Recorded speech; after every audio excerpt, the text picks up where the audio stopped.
ನಮಸ್ಕಾರ, ನಾನು ಅನುಪ.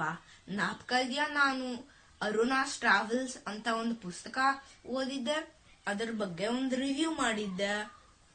ಅದೇ ತರ ಒಂದು ಪುಸ್ತಕ ಓದಿದೀನಿ. ಇನ್ನೊಂದು Save Me a Seat, Gita Varadarajan ಮತ್ತೆ ಸಾರಾ ವಿಕ್ಸ್ ಇಬ್ರೂ ಬರ್ದಿದ್ದ ಪುಸ್ತಕ. ನಾನು ಇದು ಸ್ಕೂಲ್ ಲೈಬ್ರರಿದಲ್ಲಿ ಸಿಕ್ಕಿದ್ದು. ನನ್ನ ಫ್ರೆಂಡ್ ಸಾನ್ವಿ ಇದನ್ನ ಸಜೆಸ್ಟ್ ಮಾಡಿದ್ಲು. Thank you Saanvi. ಇದು 5 ದಿನದ್ದು ಕತೆ. ಈ ಪುಸ್ತಕದಲ್ಲಿ 2 ಪರ್ಸ್ಪೆಕ್ಟಿವ್ ಇದೆ. ಜೋ ಸಿಲ್ವೆಸ್ಟರ್ ಮತ್ತೆ ರವಿ ಸೂರ್ಯನಾರಾಯಣನ್. ರವಿ ಬೆಂಗಳೂರಿಂದ ಬಂದಿರೋ ತಮಿಳ್ನವನು. ಬೆಂಗಳೂರು ವಿದ್ಯಾಮಂದಿರದಲ್ಲಿ ಫಸ್ಟ್ ರ್ಯಾಂಕ್ ರವಿ ಆಗಿದ್ದ. ಅವರಪ್ಪ ಟಿಪಿಕಲ್ ಸಾಫ್ಟ್ವೇರ್ ಇಂಜಿನಿಯರ್. ಈಗ ತಾನೇ ನ್ಯೂ ಜೆರ್ಸಿಗೆ ಮೂವ್ ಮಾಡಿದಾನೆ 5th ಗ್ರೇಡ್ ಅಲ್ಲಿ. ನಾನು 5th ಗ್ರೇಡ್ ಅಲ್ಲಿ ಇದ್ದೀನಿ. ರವಿಗೆ ದೇಸಿ ಎಲ್ಲರೂ ಫೇಸ್ ಮಾಡೋ ಟಿಪಿಕಲ್ ಪ್ರಾಬ್ಲಮ್ಸ್ ಇದೆ. ಒಂದು, ಅವನ ಹೆಸರು ಯಾರಿಗೂ ಪ್ರೊನೌನ್ಸ್ ಮಾಡಕ್ಕಾಗಲ್ಲ. ರಾವಿ ರಾವಿ ಅಂತ ಅಂತಿರ್ತಾರೆ ಕೆಟ್ಟನಾಗೆ. ಮತ್ತೆ ಸೂರ್ಯನಾರಾಯಣನ್ ಅನ್ನಕ್ ಆಗೋದೇ ಇಲ್ಲ ಇವ್ರಿಗೆ. ಅವನ್ ಇಂಗ್ಲಿಷ್ ಚೆನ್ನಾಗಿ ಬರ್ತಿದ್ರು ESL ಗ್ರೂಪ್ಗೆ ಹಾಕ್ತಾರೆ, ಇಂಗ್ಲಿಷ್ ಸೆಕೆಂಡ್ ಲ್ಯಾಂಗ್ವೇಜ್ ಅಂತ. ಅವನ್ ಇಂಗ್ಲಿಷ್ ಯಾರಿಗೂ ಅರ್ಥ ಆಗಲ್ಲ, ಯಾಕೆಂದ್ರೆ ಆಕ್ಸೆಂಟ್ ಇದೆ ಅದಕ್ಕೆ. ನಂಗೂ ಅದೇ ಆಗಿತ್ತು. ಆದ್ರೆ ನನಗೂ ಫಸ್ಟೇನೆ ಆ ಗ್ರೂಪ್ ಎಕ್ಸಿಟ್ ಮಾಡಿದ್ದು. ನಂಗೊಂದು ಅವಾರ್ಡ್ ಕೊಟ್ರು ಅದಕ್ಕೆ.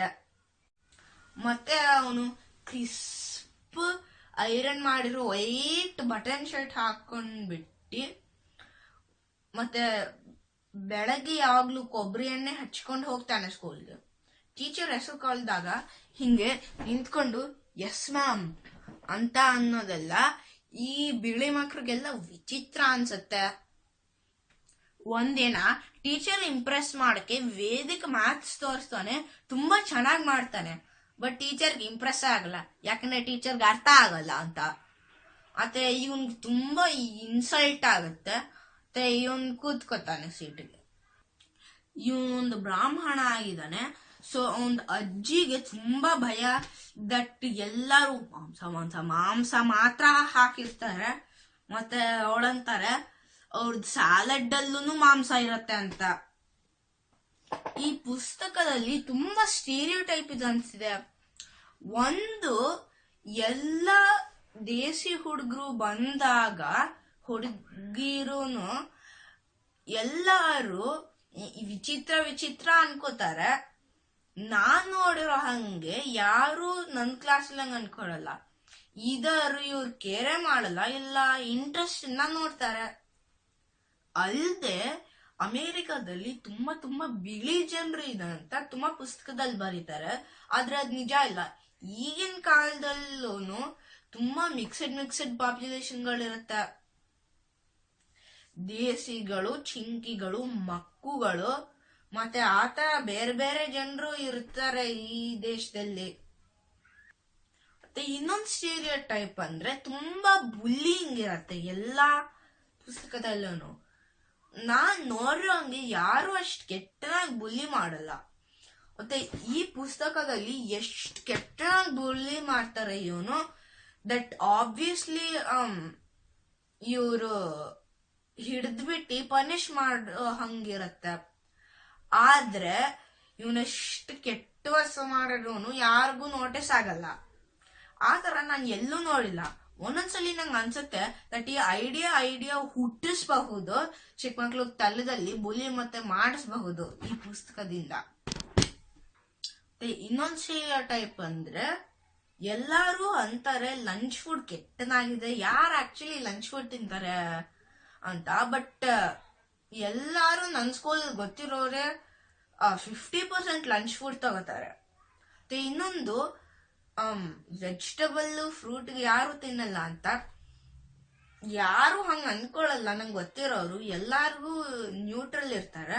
ಆಲ್ಸೋ ನಮ್ ದೇಶದ ಸ್ಟೀರಿಯೋ ಟೈಪ್ ಅಂದ್ರೆ ದಟ್ ಈ ಜನರು ತುಂಬಾ ಮಾಂಸ ತಿಂತಾರೆ, ಜಂಕ್ ಫುಡ್ ತಿಂತಾರೆ. ಇವಳು ಸ್ಪೆಸಿಫಿಕ್ಲಿ ಅಂತಾರೆ, ಬೀಫ್ ಈಟಿಂಗ್ ಕೌಬಾಯ್ಸ್ ಅಂತ. ಮತ್ತೆ ದೇಸಿದ್ ಪರ್ಸ್ಪೆಕ್ಟಿವ್ ತುಂಬಾ ರಿಫ್ರೆಶಿಂಗ್ ಇರತ್ತೆ. ಅದ್ ಬಿಟ್ರೆ ಒಂದು ಕಾನ್ಸೆಪ್ಟ್ ಹೇಳ್ತಾನೆ ABCD ಅಂದ್ರೆ ಅಮೇರಿಕನ್ ಬೋರ್ನ್ ಕನ್ಫ್ಯೂಸ್ ದೇಸಿ. ಆ ಟರ್ಮ್ ತುಂಬಾ ಜನರನ್ನ ಸೂಟ್ ಮಾಡಿಸತ್ತೆ ನಿಜವಾಗ್ಲು. ಕೊನೆಗೆ ಇನ್ನೊಂದು ವಸ್ತು ಇಷ್ಟ ಆಗಿದೆ ಅಂದ್ರೆ ಟ್ರೆಡಿಷನಲ್ ಸೌತ್ ಇಂಡಿಯನ್ ರೆಸಿಪೀಸ್ ತುಂಬಾ ಇಂಟ್ರೊಡ್ಯೂಸ್ ಮಾಡ್ತಾ ಇರತ್ತೆ ಈ ಪುಸ್ತಕದಲ್ಲಿ. ಮತ್ತೆ ಎಂಡ್ ಅಲ್ಲಿ ಆಲ್ಸೋ ಒಂದು ರೆಸಿಪಿ ಕೊಡ್ತಾರೆ. ಒಂದು ಅಮೇರಿಕನ್ ಮತ್ತೆ ರೆಸಿಪಿ ಆಪಲ್ ಕ್ರಿಸ್ಪ್ಗೆ ಮತ್ತೆ